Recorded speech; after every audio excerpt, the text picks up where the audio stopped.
그 사람이 떠난 이유를 아직도 모르겠나요? 사랑받을수록 멀어지는 사람들, 가까워질수록 차가워지는 사람들, 그들의 마음에는 우리가 모르는 숨겨진 회로가 있습니다. 그리고 그 회로는 사랑이 시작될 때 작동합니다. 오늘은 그 누구도 말해주지 않았던 회피형의 진짜 정체, 그리고 그들이 왜 도망치고 왜 결국 다시 돌아오는지 여러분 마음이 깊이 새겨질 그런 이야기를 들려드리겠습니다.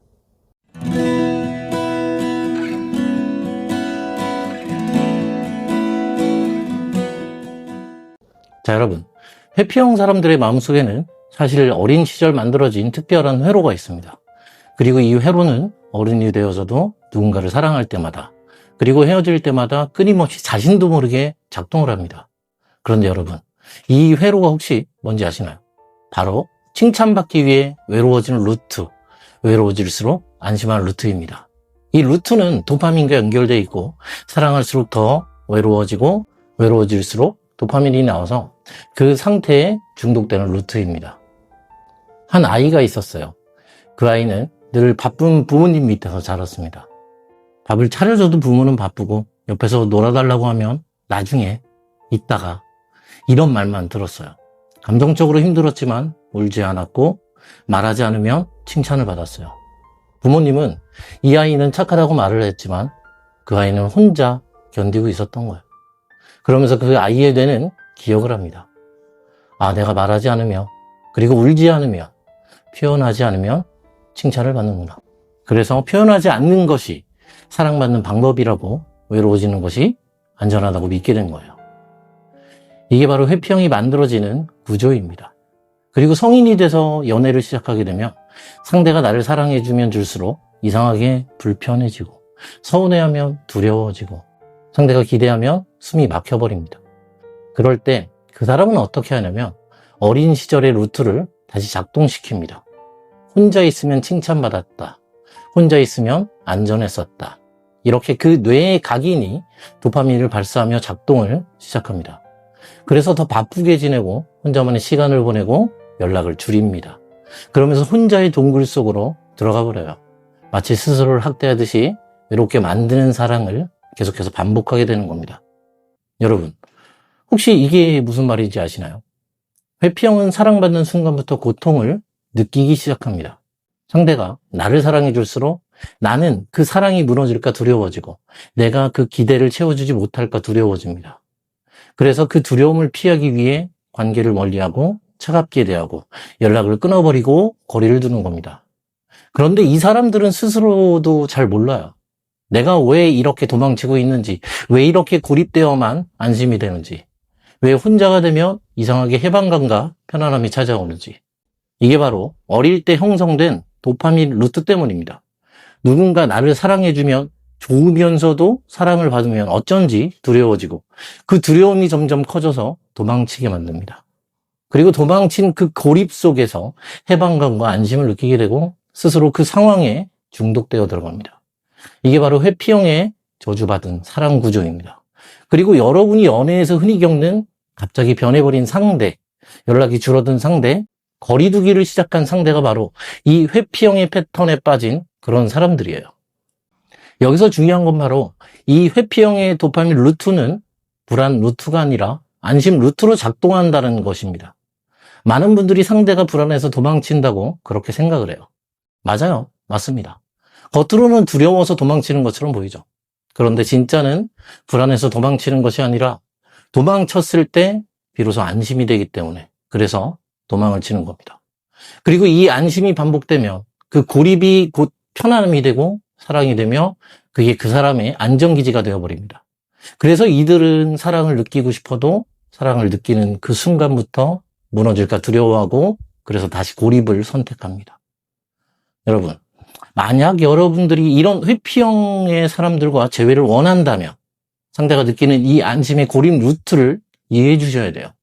상대가 혼자 있는 시간, 연락을 하지 않는 그 시간, 거리를 두는 시간은 상대에게 있어 안심하고 숨을 쉴 수 있는 그런 시간이에요. 그 시간을 억지로 뺏어버리면 상대는 더 깊이 숨게 돼버리고 더 멀리 도망치게 됩니다. 그래서 재회의 첫 번째 원칙은 바로 상대에게 혼자 있을 자유를 주는 것입니다. 이 자유를 주게 되면 상대의 편도체 시스템이 꺼지게 되고 도파민 루트가 해제됩니다. 그리고 상대가 다시 나를 궁금해하기 시작합니다. 이제 여러분들에게 제가 질문을 하나 던질게요. 그 사람은 왜 나에게서 도망을 쳤을까요?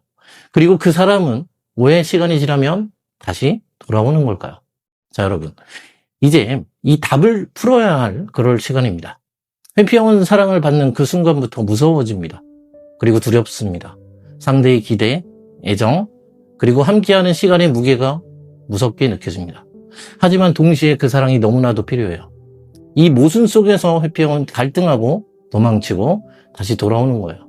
도망쳤을 때, 혼자 있을 때 비로소 숨을 쉴 수 있으니까요. 하지만 혼자가 되면 외로움이 찾아오고 그 외로움이 다시 그 사람을 나에게로 이끕니다. 이것이 바로 회피형의 루프입니다. 많은 분들이 재회를 원하면서 상대에게 끊임없이 감정 표현을 하고 연락을 하고 마음을 확인하려고 합니다. 하지만 여러분, 회피형에게는 이게 사랑의 언어가 아니라 공포의 언어로 들립니다. 상대의 뇌는 긴장하고 편도체는 비상사태를 선포하고 코르티솔이 분비되어 도망가라라는 그런 신호를 보냅니다. 그래서 여러분이 다가가면 다가갈수록 회피형은 더 멀어지게 되고 더 차갑게 변하고 더 연락을 끊어버리게 되는 겁니다. 그렇다면 이제 우리는 어떻게 해야 되는 걸까요? 여러분이 주는 사랑이 상대에게는 공포가 아니라 안전으로 느껴지게 그렇게 만들어야 됩니다. 그게 바로 재회의 핵심이고 상대의 마음의 문을 여는 열쇠입니다. 상대가 나를 떠난 이유는 불안이 아니라 안심이 필요했기 때문이라는 것을 이해해 주셔야 됩니다.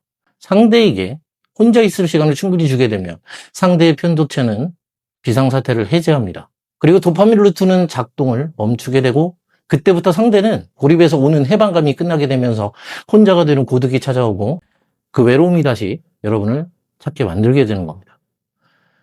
이제 여러분들에게 제가 중요한 포인트를 알려드릴 차례입니다. 회피형이 다시 연락 올 때 잘 지내? 이런 짧은 말로 연락이 옵니다. 이때 여러분들께서는 절대로 흔들리면 안 됩니다. 예를 들어서 나도 보고 싶었어. 우리 다시 잘해보자. 이런 말은 진짜 절대 하지 마세요. 안 됩니다. 그 순간 상대의 뇌는 다시 긴장을 합니다. 그리고 또다시 멀어지게 됩니다. 그렇다면 여러분은 과연 어떻게 해야 되는 걸까요? 바로 응, 잘 지내. 너는? 이렇게 짧고 담담하게 아무렇지 않게 답장을 해주세요. 그러면 상대는 뭐지? 나한테 마음이 있는 건가? 아니, 없는 건가? 상대는 이렇게 여러분을 궁금해하게 하게 됩니다. 여러분이 만들어야 될 건 바로 상대의 궁금증이에요. 상대가 궁금해야 관계가 이어지게 되는 거예요. 여러분, 상대가 궁금해야 하는 건 바로 여러분들의 외모도 아니고 능력도 아니에요. 바로 여러분들의 감정입니다. 상대가 이 사람은 지금 어떤 마음일까? 나를 좋아하긴 하는 걸까? 왜 나를 보면 웃어주긴 하는데 왜 확실한 말은 하지 않을까? 이런 궁금증이 쌓이고 쌓여야만 상대는 여러분들에게 벗어나지 못하게 되는 겁니다. 그리고 이 궁금증이야말로 회피형에게는 가장 강력한 애착의 끈이 됩니다. 상대는 애정 표현을 두려워하지만 마음속으로는 끊임없이 확인받고 싶어요. 그리고 확인받지 못하면 확인하고 싶어서 더욱더 여러분들에게 다가오게 될 겁니다. 그런데 여기서 많은 분들이 실수를 합니다. 상대가 다가왔을 때 바로 그동안 참아왔던 이 마음을 표현해버립니다. 그러면 상대는 다시 멀어지게 돼버립니다. 자, 여러분, 이 순간 우리가 해야 될 건 바로 안정된 표정과 웃음입니다. 상대가 다가왔을 때 편안함을 주되 마음은 절대 보여주지 마세요.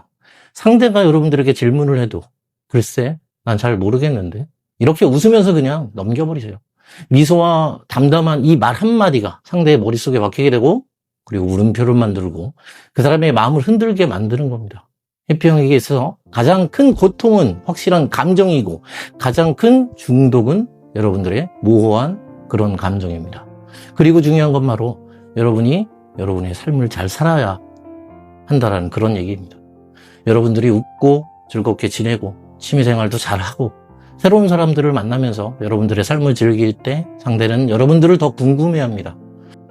아니, 왜 쟤는 내가 없는데도 행복해 보일까? 이제 내가 진짜 필요 없나? 저 웃음은 혹시 나 때문인가? 이런 의문들이 상대의 뇌를 점령하기 시작합니다.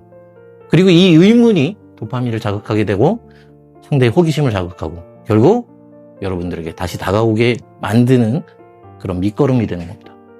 여러분, 재회는 기다리는 사람이 이기는 게 아니에요. 바로 궁금하게 만드는 사람이 이기는 겁니다. 상대가 여러분들을 궁금해할 때 여러분들은 이미 관계의 주도권을 잡은 겁니다. 그리고 그 궁금증이 쌓여서 상대가 여러분에게 다가왔을 때 바로 이렇게 마음을 열지 마세요. 천천히 편안하게 여유롭게 그렇게 웃으면서 우리 천천히 한번 생각해보자. 이렇게 말을 해주세요. 그러면 상대는 이제 더 이상 도망가지 못합니다. 이게 바로 회피형과의 재회에서 감정을 궁금하게 만드는 힘입니다. 여러분, 상대가 여러분을 떠났다고 끝난 게 절대 아닙니다. 상대가 여러분들이 궁금해지면 결국엔 다시 돌아오니까. 그리고 오늘 이 시간을 마지막으로 여러분들에게 한마디를 남길게요. 여러분, 누구나 한 번쯤 살면서 마음이 부서질 그런 때가 있어요. 나만 애쓴 것 같고 나만 사랑한 것 같고 그래서 너무 허무하고 그래서 너무 속상하고 스스로가 작아지는 그런 순간들이 있어요. 근데 여러분, 혹시 그거 아시나요? 그 순간에도 여러분은 누군가에게 꼭 필요한 그런 사람이라는 거. 그 사람은 지금 당장은 모를 수도 있어요. 아니면 알아도 외면하고 있을 수도 있습니다. 근데 시간이 지나면 결국 상대도 꼭 알게 될 겁니다. 내가 떠난 자리가 얼마나 따뜻했는지, 흘린 눈물이 얼마나 진심이었는지, 내가 해줬던 작은 말들이 상대에게 얼마나 큰 위로가 되었었는지를 상대도 결국 깨닫게 될 겁니다. 그러니까 지금 너무 애쓰지 않아도 됩니다. 상대에게 매달리지 않아도 돼요. 그리고 여러분들께서 이제 할 일은 딱 하나입니다. 내가 나를 잘 돌보고 내가 나를 웃게 하고 내가 나를 더 좋은 사람으로 만들어주는 거. 딱 그거 하나면 됩니다. 그 모습을 보고 상대는 궁금해질 거예요. 왜 저 사람은 나 없어도 저렇게 웃고 있을까? 왜 저 사람은 나 없어도 저렇게 예쁘게 잘 살아갈까? 나 없이 행복해 보이는 저 사람의 마음속에는 도대체 내가 있기는 한 걸까? 이 궁금증이 결국에 상대를 다시 여러분들에게로 이끌게 될 겁니다. 그리고 여러분, 이거는 꼭 기억을 하세요. 사랑은 애타게 여러분들이 이렇게 구하는 게 아니에요. 내가 나를 잘 돌볼 때 자연스럽게 돌아오게 됩니다. 그리고 어느 날 여러분들에게 연락이 올 거예요. 잘 지내? 그 한마디가 이렇게 오게 되면 웃으면서 여러분들께서 이렇게 말을 해주세요. 응, 잘 지내. 너는? 이 말 한마디가 모든 흐름을 바꾸는 힘이 됩니다. 그리고 여러분, 오늘이 지나고 내일이 지나면 오늘보다 더 괜찮아지고 분명 행복해질 겁니다. 절 믿으세요. 알겠죠? 자, 오늘은 여기까지 하겠습니다. 지금까지 사랑의 징검다리TV의 벨이었습니다. 감사합니다.